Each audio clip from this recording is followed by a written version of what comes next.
Remember last year's amazing trip? That cute first birthday party?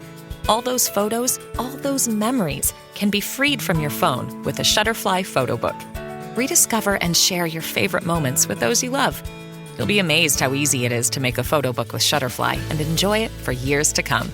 Get 40% off orders over $29 with code POD40 at Shutterfly.com and make something that means something. This series contains adult language and descriptions of graphic violence. Listener discretion is advised.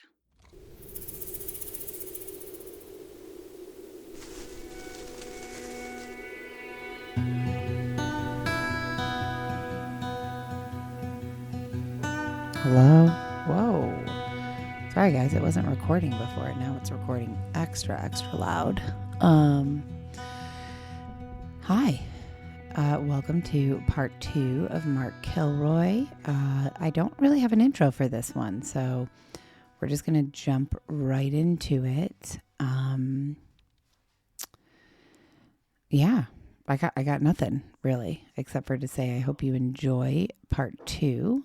This is one of my favorite, honestly, cases that I've covered. So I know that part 1 was a lot of setting it up. So hopefully this part 2 will be, I don't know. I almost said enjoyable, but I feel like that's, I would love suggestions on that. Like, how do I refer to these? Because it's not enjoyable. It's awful. It's somebody's son and brother and friend who's been brutally murdered. So saying like, I hope you enjoy this case seems kind of rude, but I'm not sure what to say. So anybody has suggestions, if you listen to like other true crime podcasts and how other people kind of refer to cases, I'd love to know. And yeah, I hope everyone's having a wonderful holiday week. Happy Thanksgiving, because I guess I probably won't talk to you guys until next week. I would love to see pictures and get emails, voicemails, text messages about your Thanksgiving and what you guys are doing. And that's it. That's all I got. And I would love to hear feedback about yesterday's bonus episode. What were the 2 questions we asked about cranberry? What is it called? What is that cranberry stuff called? Cranberry. What is it? Cranberry dressing? Mark?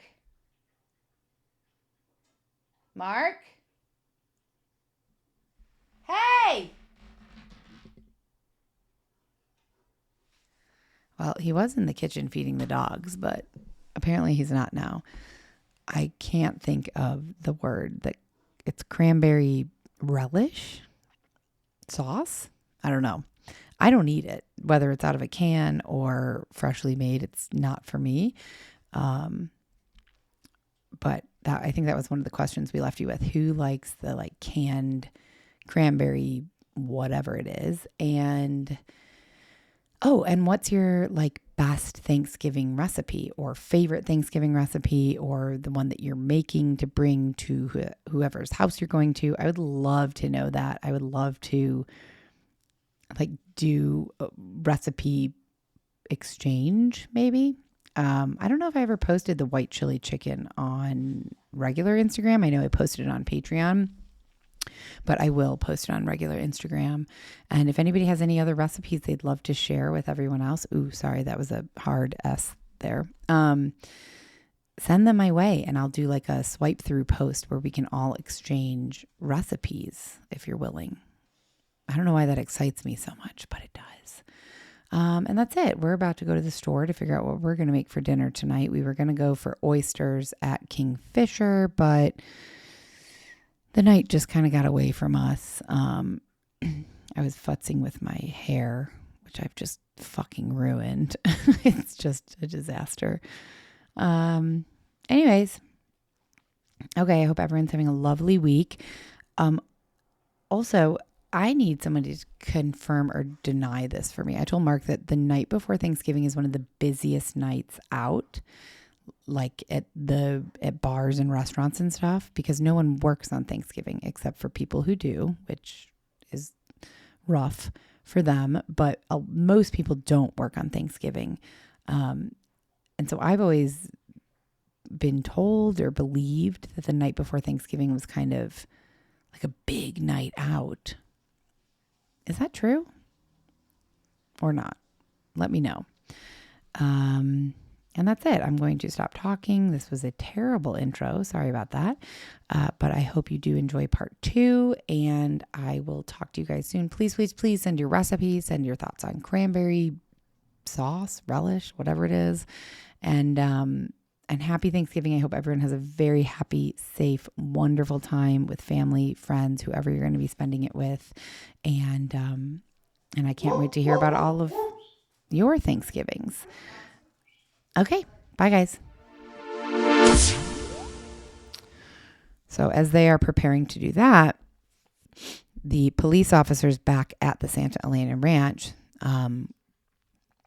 were...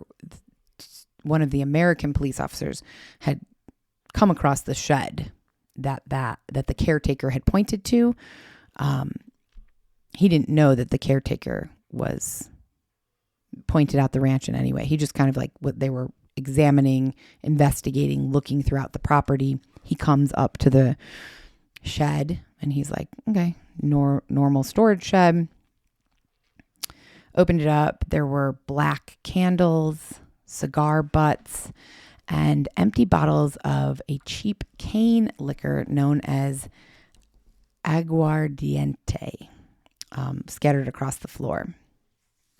There were also in the yard a couple of cauldrons, was the best way to describe them. No one had looked into those yet, but those were kind of scattered throughout the land surrounding the shed. The American cop was like, okay, this is kind of weird, but whatever, just a shed, who cares? But as soon as the Mexican authorities made their way over to the shed, they immediately were like, no, this is not a normal shed. This is a devil's temple. This is a place where black magic is being practiced. So the Mexican investigators shared this information with their commander, Juan Benitez Ayala, and he brought the investigation to an abrupt halt.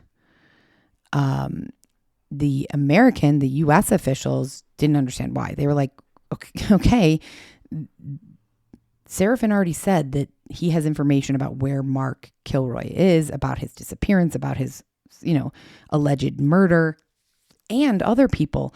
What are we doing? Why are you halting this? And Benitez was dead. He was firm. He was not changing his mind. He was like, we are not continuing this search until the black magic is dealt with and we eliminate the black magic influence. So just to, I'm not going to go into a ton of this, but because I know we have talked about this on a much, much, much earlier episode, but the kind of legacy of magic in Mexico, that Mexico has a deep history of magic. It's kind of rooted in the blend of Christianity, ancient indigenous religions. I was surprised to read Christianity because I thought that Catholicism was what was in Mexico, but I'm going by what I read. Again, I did not deep dive into this because the story is so long and intricate that we're not going to spend a lot of time on this, but this isn't super weird that they have this shed where where they believe black magic is being done, and that the police commander was like, absolutely, we are not touching this until we can get rid of this black magic. So there, even in modern cities like Matamoros, all of these kind of ancient beliefs persist. So I know we talked about a curandero, which is like a healer, who practices white magic as opposed to black magic. Shamans, also known as brujos, provide spell casting and healing services. So magic is seen as both good and evil. So there are remedies to counteract negative forces. So even in Matamoros, the Benitez's office had garlic, peppers, white candles to ward off evil. So he, I don't even know if it's appropriate to say believed in this, but because it wasn't just him. I mean, it was everyone. So Commander Benitez, paused the search. He said, we have to get a curandero here to cleanse the ranch of its demonic influence. And they did. They got a curandero to perform a ritual cleansing. And then the investigation moved on, and moved on pretty quickly. They brought Seraphin out to the Santa Elena Ranch and asked him to take them to Mark's grave, which he did. He walked them over to an area of the land on the property where there was just a small piece of wire protruding up from the ground. And initially, police officers, certainly American police officers, thought this was just to mark the grave. Kind of weird. Why would you mark a grave for somebody that you killed in a human sacrifice, But they came to understand that the wire had been attached to Mark's spinal column so that as his body decomposed, they could pull on the wire and pull up his vertebrae and craft those into a necklace to ward off danger. They also noticed that Mark's legs had been severed above the knees. And one of the officers asked Seraphin, they said, is this part of the rituals? And if so, what's the purpose of that? And Seraphin said, no, it just made him easier to bury. No emotion, no feeling.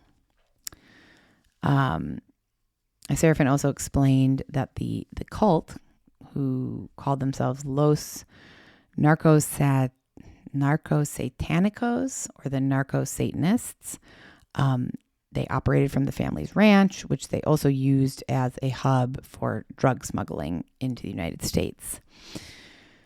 The cult was, as we know, led by Adolfo Constanzo, who was a Cuban American known to all of his cult followers as El Padrino, or the Godfather. And again, he was the one who ordered the human sacrifices. And I say sacrifices because, as Seraphin mentioned, Mark was not the only one. Not by a long shot, it turned out. So news of the discovery of Mark's body and the possibility of additional bodies spread very quickly. It hit the media before they even had a chance to find out if there were other bodies. Within mere hours, there were major television networks, news organizations from both sides of the border that had teams of reporters there. Some media outlets from the United States were chartering planes so they could try to get to the scene more quickly. And apparently authorities worked hard to accommodate the media. The U.S. Customs agent Orrin Neck, what a weird name, he took the stance of being very straightforward, matter of fact. He wanted to emphasize that drugs were at the root of this awful tragedy. Another officer, Lieutenant George Gavito, he took a more dry, humorous tone with the media. The media asked, how did the Federales get confessions from the people that, the gang members that they brought to jail? How'd they get those confessions so quickly? And Gavito pointed to a bottle of mineral water and said, Federales are known to shake the bottle and squirt water up the noses of uncooperative suspects. I don't find that really humorous, but fine. There were press conferences, sometimes twice a day, in front of the courthouse in Brownsville. Crowds of reporters, politicians. One legislator from Port Isabel said, use this whole tragedy as an opportunity to introduce a law that would allow the killers to be tried for capital murder in Texas, because remember, Mexico doesn't have capital punishment, so they don't have the death penalty ever. And so this legislator is trying to get them to be tried in Texas where they could be put to death. It was a media frenzy, to say the least. But the real drama really unfolded more on the Mexico side of things, where Juan Benitez, he was not only aware of kind of the spotlight that was shining on him, but he welcomed it. He seemed to welcome it. He was kind of seen as representing a new generation of federal authorities in Mexico. He was young, he was educated, he was tough, and he was very honest. He had a pretty striking appearance. His eyes were described as like having expressive Bambi eyes and a shaggy haircut. He often wore jeans and a Philadelphia Eagles football jacket, so not your typical kind of commander attire. And he was trying to really crack down on drugs and corruption. He discovered that his predecessor and some of his top office and his predecessor's top officers had been hoarding $5.5 million in cash and jewelry acquired through bribes, and then also things that they had confiscated. Becoming the commander of a place like Matamoros was, for many people, it was kind of seen as like a hopeless dead end job. Like, you're never going to fix anything here, so why even try? But Benitez, he looked at it differently. He embraced it. He looked at it kind of with almost enthusiasm.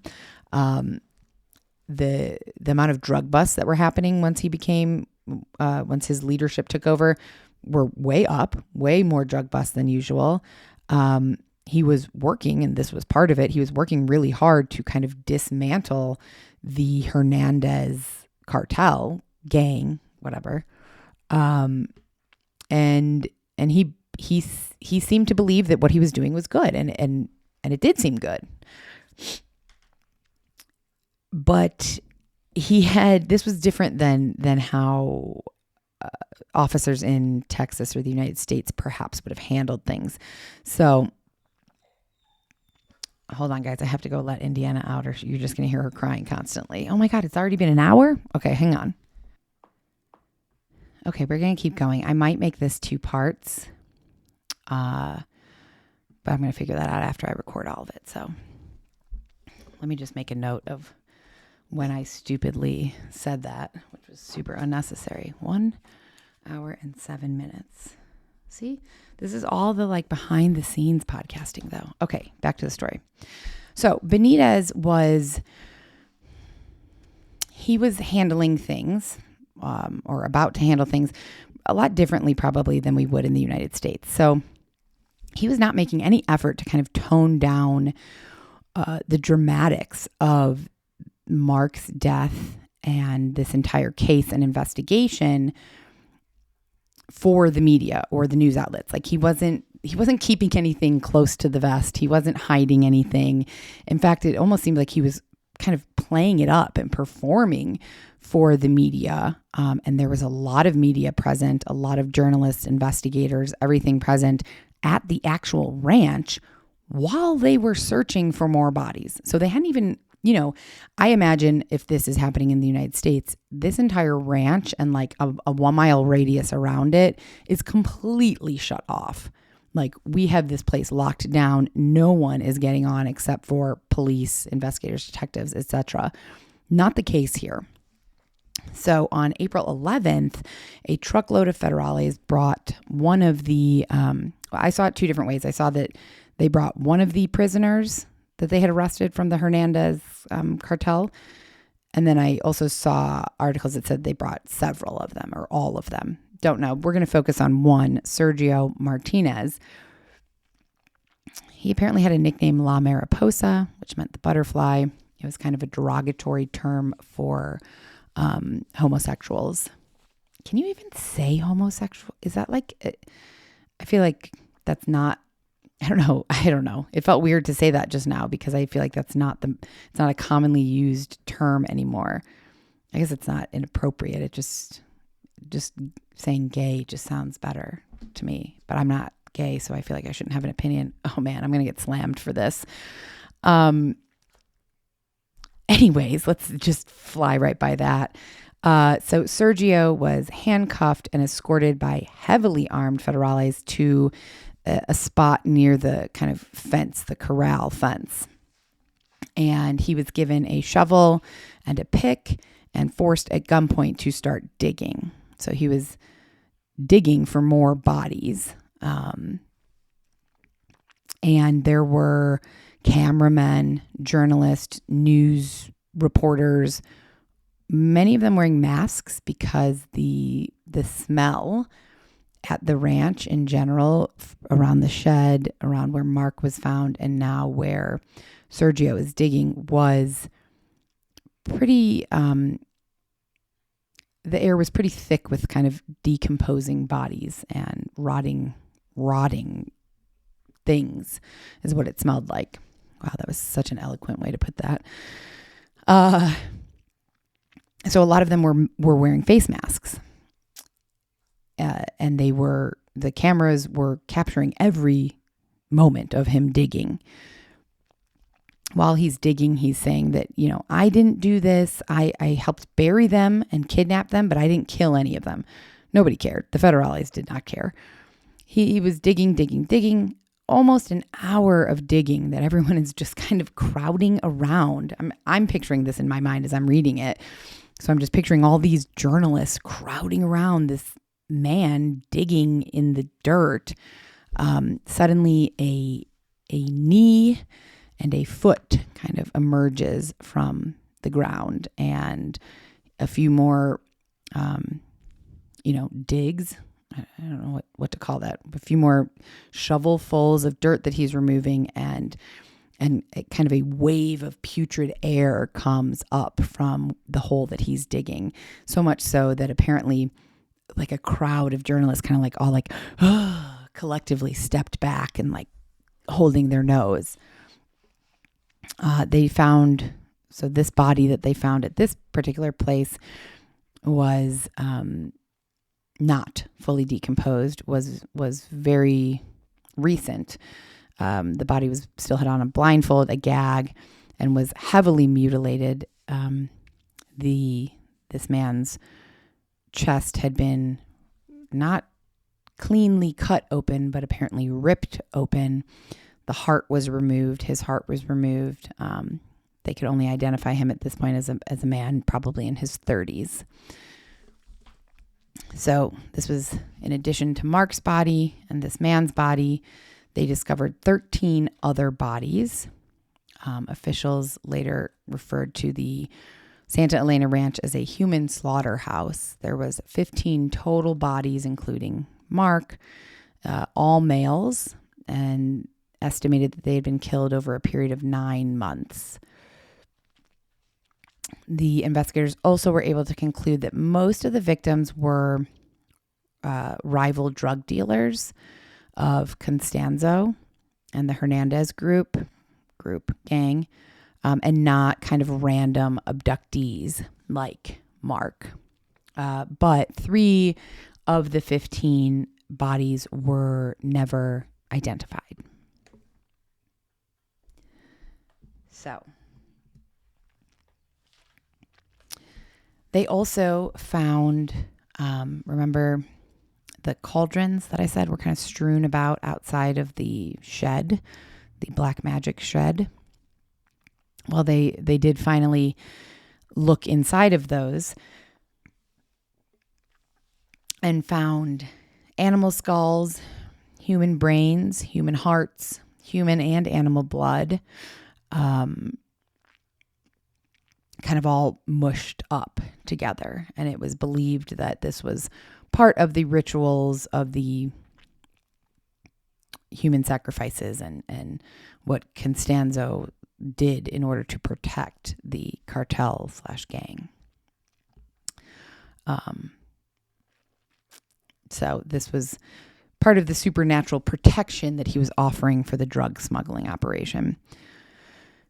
And speaking of the drug smuggling operation, the Mexican police also seized on the ranch 243 pounds of marijuana, 108 grams of cocaine, 12 firearms, including 3 submachine guns and 11 vehicles. Some were equipped with telephones, which is, it was peculiar to me when I wrote that down, and it still is now. 1989, I don't think there's not car phones. So I don't know.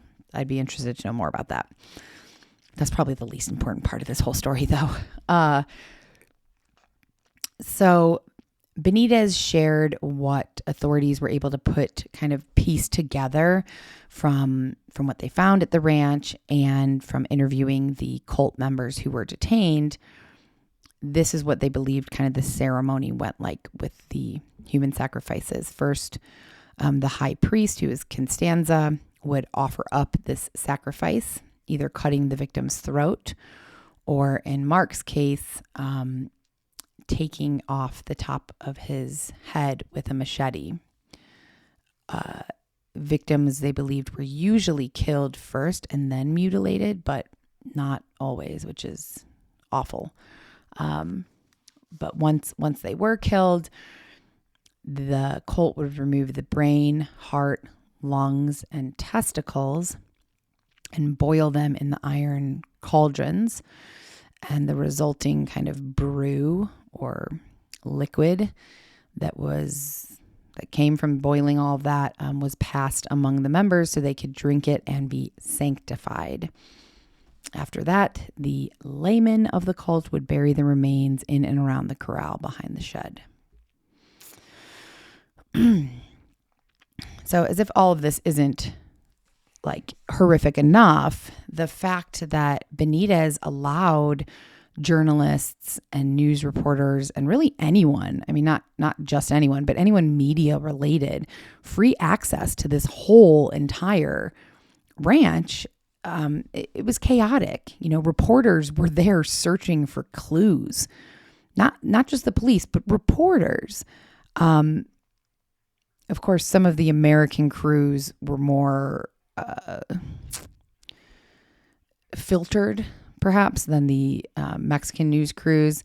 It was said that there were some small tennis shoes, like small children's running shoes, near a pile of trash near the shed, and one particular American news crew refused to film that because it was too graphic for TV. But the Mexican radio stations, news stations, they really did not hold back. They actually were kind of fueling the fear that was running through the city. They reported that these were just rumors, but they're reporting them as truth, that cult members are still active, still out there and targeting children. So a lot of parents pulled their kids out of school, made them stay home, which, I mean, I can't blame them for that. On April 12th, the 4 detainees were brought to the Mexican Federal Judicial Police headquarters in Matamoros for kind of an informal press event. Didn't seem that informal because there were over 250 international journalists who were there to, get footage and question the suspects. Arrest warrants had also been issued for 7 additional individuals that the police believed were connected to the case. But again, they just had these 4 right now. So the suspects were paraded on the building's balcony and allowed to stand there and just answer questions from the press, which is, again, something that's, I don't think that really, I'm thinking while I'm podcasting. I don't think that really happens here. Like, somebody who's been detained for murder, the police aren't marching them on the front steps of some place and letting them just freely talk to the press. Are they? I don't think so. Now that I was about to say that and I was like, am I wrong? I feel like it's more like the lawyers are talking to the press, but either way, this is not a scene. Even if that does happen here, it doesn't happen generally like this, with 250 journalists and the detainees up on a balcony being paraded around. But reporters asked questions. Elio Seraphin's uncle, said that he was an ordained executioner under Constanzo. He even kind of proudly displayed all these scars on his shoulders, his back, his arms, his chest. They were like kind of little arrow-like cuts that had been apparently made with a hot blade. And these marks identified cult members that had the authority to perform human sacrifices. Elio also said that Mark Kilroy was abducted under Constanzo's direct orders, that Constanzo specifically wanted an American college student for the ritual, and that Constanzo had been the one to actually kill Mark. So, of course, the question now on most people's minds, I mean, I'm sure there's a billion questions on everyone's mind at this time, but one of the biggest questions was, where is this Constanzo, this cult leader that has ordered and performed all of these human sacrifices? So U.S. and Mexican law enforcement launched, a very coordinated effort to try and track him down, as well as the remaining cult members. They initially thought maybe Constanzo would flee to Miami. His mother lived there.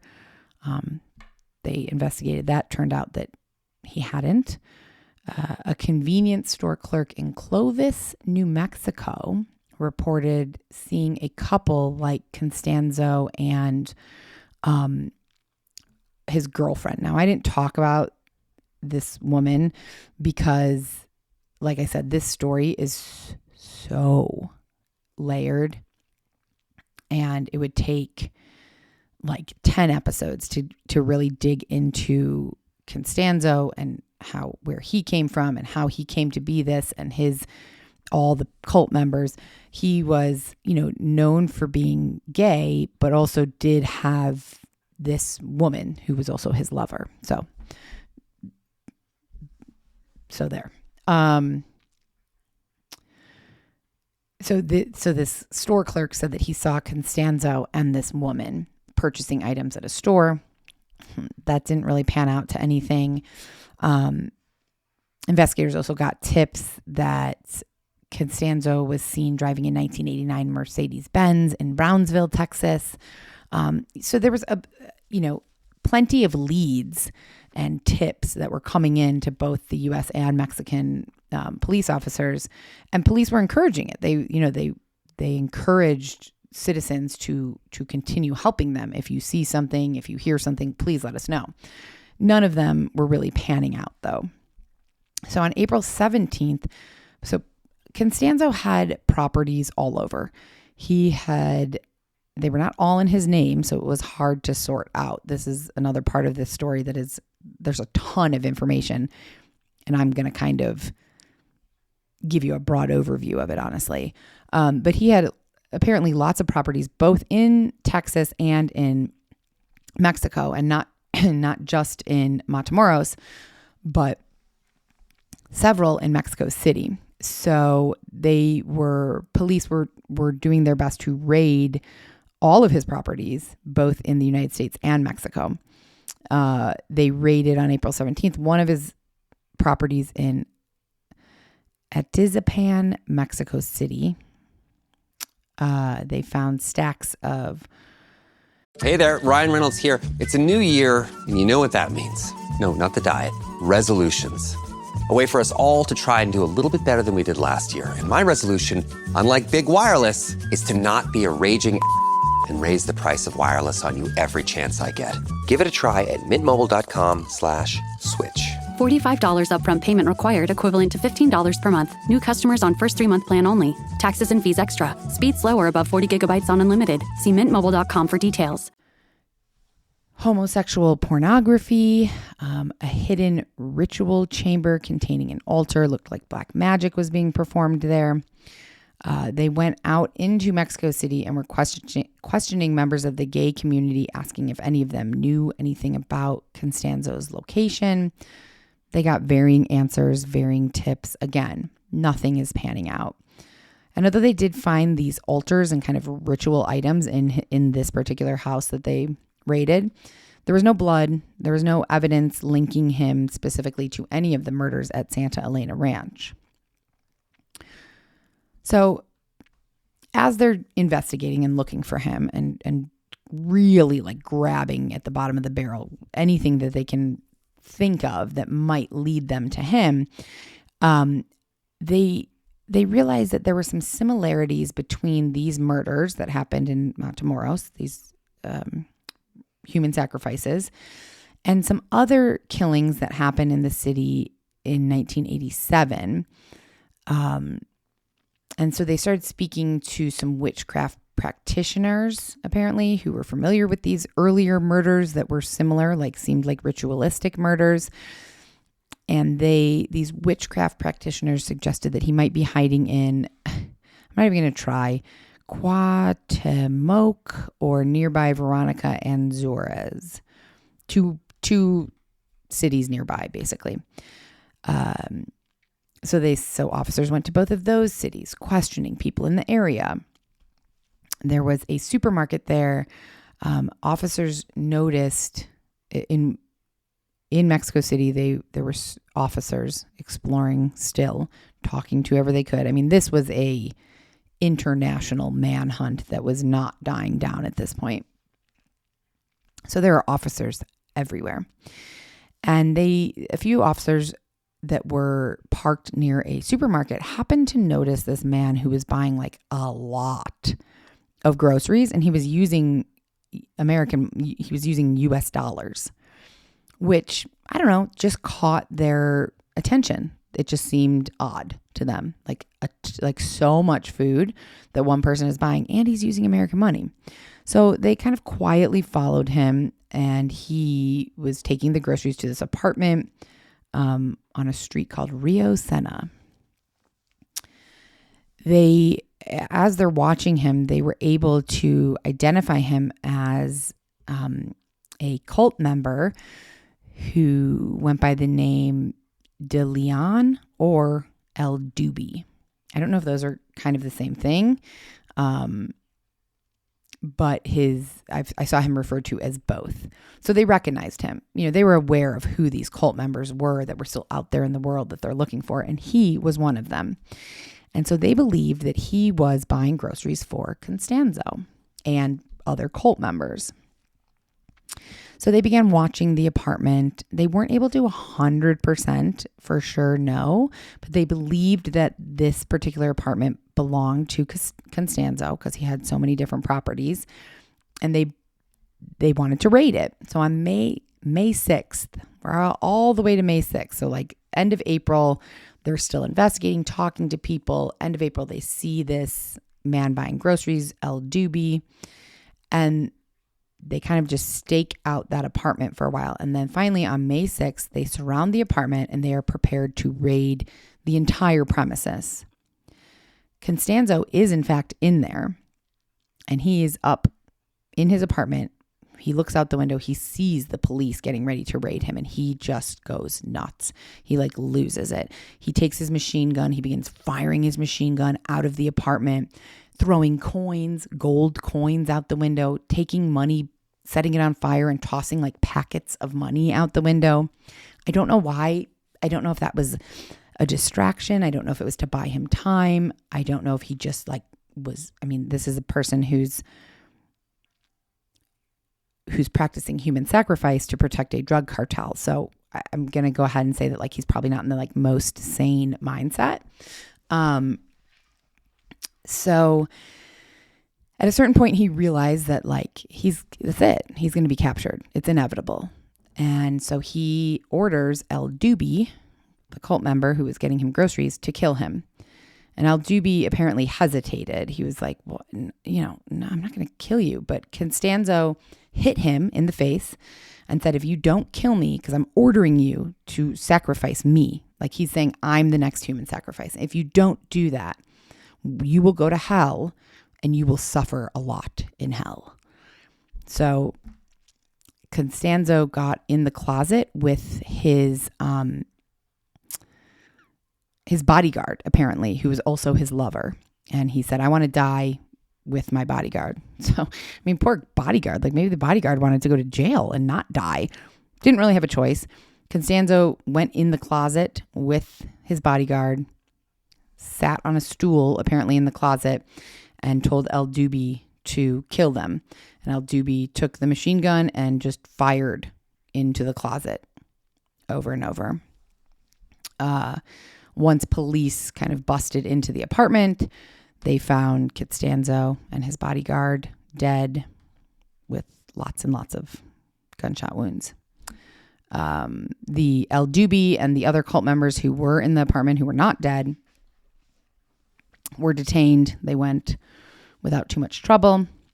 Turns out that actually Constanzo, on April 11th, the day Mark's body was found on Santa Elena Ranch, that's the day that he fled. He apparently moved around to a few different places. He went to a Holiday Inn in Brownsville, Texas.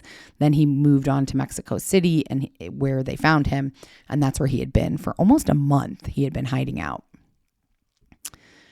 So eventually, the cult members, Elio Serafin Jr., Martinez Salinas, Serna Valdez, they all received, I don't know, El Dubi.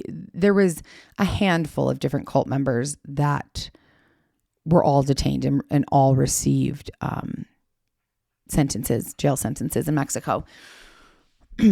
These were kind of the main players from our story, at least. So they received 67 years each because, remember, there is no capital punishment. So the charges were multiple homicides, possession of narcotics, involvement in organized crime, police impersonation, illegal body desecration, illegal possession of firearms, illegal possession of weapons exclusive to the Mexican armed forces. And then the follow-up of that is that on March 27th, 1998, a Mexican federal court reduced the sentences of Elio, Serna Valdez, and Martinez Salinas by 17 years, lowering their sentences from 67 years to 50. And apparently, since the death penalty and life sentences are not part of Mexico's judicial system, reductions for charges that are over 50 years are pretty common. Individuals like these cult members who were charged with murder and serious crimes that push the total punishment past 50 years, they often have their sentences reduced apparently by appeals court, especially if they were first-time offenders. And as of 2009, apparently only 2 suspects remained. I don't know if they still do, but remain at large, wanted for Mark's murder in Mexico. And so, investigators, after they caught Constanzo and completely examined the ranch and interviewed all of the cult members that they were able to capture, at least, they really did, at least the Mexican authorities, believe that this entire investigation situation was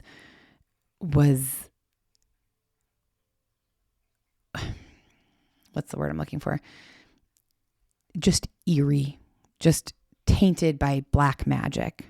The psychic, that was something that was a little bit eerie, that she said she saw a witch's cauldron, and then there were cauldrons with human remains in them. Apparently a serial killer, Henry Lee Lucas, had drawn a map 2 years prior to all of this. And it was a map of like Santa Elena Ranch. And he said almost specifically exactly where those bodies would be. He said, like, obviously Mark wasn't dead yet. Neither were any of the victims, but he said, you are going to find victims of satanic rituals here. And they did. That's weird. That's something that I wrote down to, look more into. There's got to be more information about that, I hope. A lot of people felt it was the curse of el otro lado, the other side. Antonio Zavaleta is an expert on curanderismo. Oh, God. He teaches at Texas Southmost College in Brownsville. And he was, because he was an expert in kind of this black magic, white magic, he was often called into Mexico across the border to, this article said, supervise ghost busting, but to weigh in with his expertise. And this quote by him, he actually, this is so weird, he taught sociology and anthropology to 2 members of the gang responsible for Mark's death. I'm guessing it was Seraphin, because Seraphin was in college, I believe at Southmost College. Anyways, this expert said, look, I'm a scientist. I have a PhD in anthropology from the University of Texas. But whenever I went over there, I put a cross around my neck. It's such a subtle statement, but speaks so loudly to the seriousness that this magic was and is, I suppose, taken in Mexico. And I liked that. So Mark's parents, we didn't really talk about them much. There's so much to talk about in this story, but they, James and Helen, they decided to turn their grief into positive action. And 2 months after Mark was confirmed dead, I'm reading this verbatim, just so you know, from an article. His parents founded the Mark Kilroy Foundation, which promotes drug awareness, education, and prevention through the Just Say No campaign. Because Mark dreamt of becoming a doctor, his parents decided to help others and continue his dream through this program. James said, we're fully committed to the fight against drugs. That's why we don't dwell on the past. We try to focus on moving forward. On the 20th anniversary of Mark's murder, James and Helen visited the Rio Grande Valley and Matamoros to thank the people who had supported them in their search for their son. James stated that people were so supportive. They called the police whenever they saw something suspicious, whenever they thought they knew something that could help with the disappearance. And he said it was easier for us to overcome our son's death because of the support we received from these communities. Helen said she received a cross from a woman in Brownsville who was helping search for her son. And Helen said, it's a reminder every time that I know that the Lord was involved in everything. Unfortunately, the latest information I have on her, she died in 2014 from ALS. And if you were wondering what happened to that black magic shed on the Santa Elena Ranch, apparently 2 weeks after all of the bodies were exhumed, the federales returned to the ranch early in the morning and brought a curandero, a folk healer, with them to purify the the shed. And the curandero did the prayer, sprinkled some salt, did whatever they did. I'm not making fun. That is actually what he did, is sprinkled salt. And then they poured gasoline over the entire shed, burnt it to the ground, and laid a wooden cross above the ashes. And that was that. There was something, and maybe I'll do this one next week. I don't know. I haven't looked into it enough. Perfect timing. Henry's starting to bark at something. But in March of 2023, almost 34 years later, again, there is a media frenzy in Matamoros because there was a violent kidnapping of a group of travelers from South Carolina. Apparently 4 Americans who crossed into Mexico so that one of them could get a cosmetic procedure. They were shot by a group of armed men on Friday, and 2 of them died, along with an innocent Mexican citizen was kind of killed in the crossfire. That's as far as I looked into that one, honestly, just because this story was so deep and varied and wide. Wow, an hour and 40 minutes. I think I have to split this into 2. And now I need to figure out where I'm going to do that. So I will end it here and say thank you for listening. Thank you. Why do I not have in front of me who suggested this? I have to find it now. I'm so sorry. I must find it because it was such a great suggestion. Messages, direct messages. Dave on Patreon. Thank you, Dave.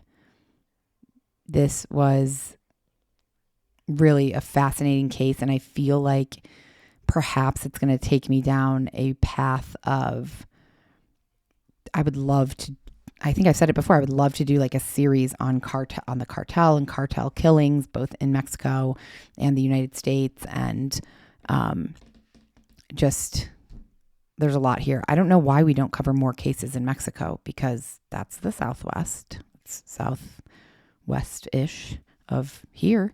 So thank you, Dave. Thank you guys for listening. I'm sorry that this is going to be split into 2, but I guess this will be the end of part 2. So thank you for listening.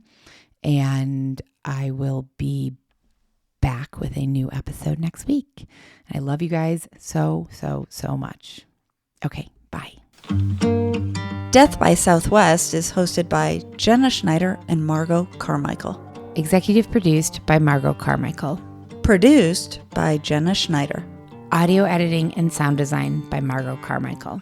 Music by Soundstripe. And a special thanks to Edward R. Murrow for letting us borrow his famous sign-off phrase, "Good night and good luck."